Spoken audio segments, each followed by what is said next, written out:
Hi everyone, welcome to my studio. My name is Ingrid Sanchez. I'm also known as CreativeIngrid, and this is an update to one of my online workshops, the workshop where I cover the use of masking fluid, textures and layering.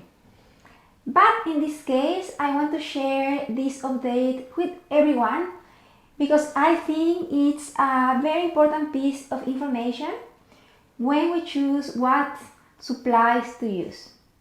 I've seen a trend of people painting using watercolor inks because they are very vibrant. It's a lot of fun to paint with them.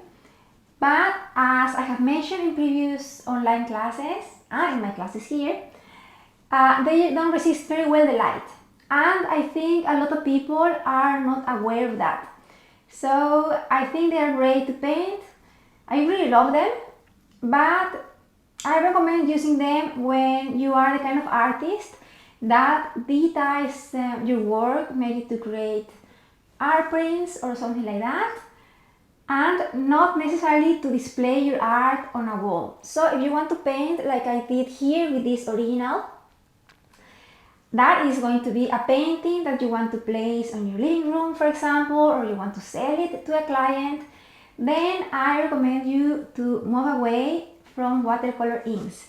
And this is the reason. So in my class, my masking fluid class, we did this exercise where we tested different supplies to see how they reacted to masking fluid. That was the goal of this exercise. But when I finished my class, I thought it would be interesting to see what happened to the different supplies when they are out in the world. So what I did is that I placed this piece of sheet close to my window where it receives some sun in the afternoon. So I've done this all summer, and I started this experiment on the 1st of June, and I've been signing every month. So I have from June to September. We are almost in October, so I'm gonna sign it in a couple of days. And I've seen the evolution of what has been happening. And as now, almost October, so 5 months, we can see how the watercolors in tube and even very cheap watercolor remain almost the same, while the watercolor inks have almost disappeared.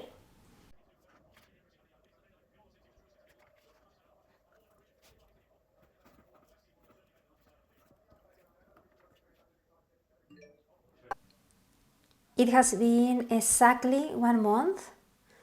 Today is 1st of July and I started this on the 1st of June. So I'm gonna write down 1st of July. And we can see a really big difference with the watercolor inks. So this is the reason these kind of experiments are good. Today is 1st of August, so it has been another month of sun exposure. And we can see how bad the watercolor inks look. It has been 4 months now. Today is the 1st of September. And I want to show you a view of how things are going. Here we are.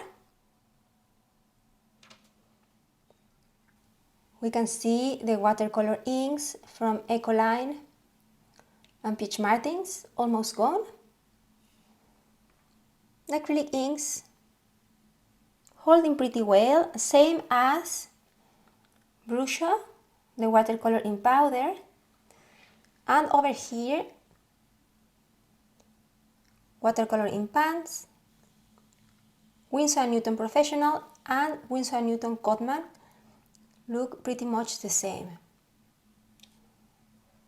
Even the cheap watercolor is holding pretty well, but not the inks.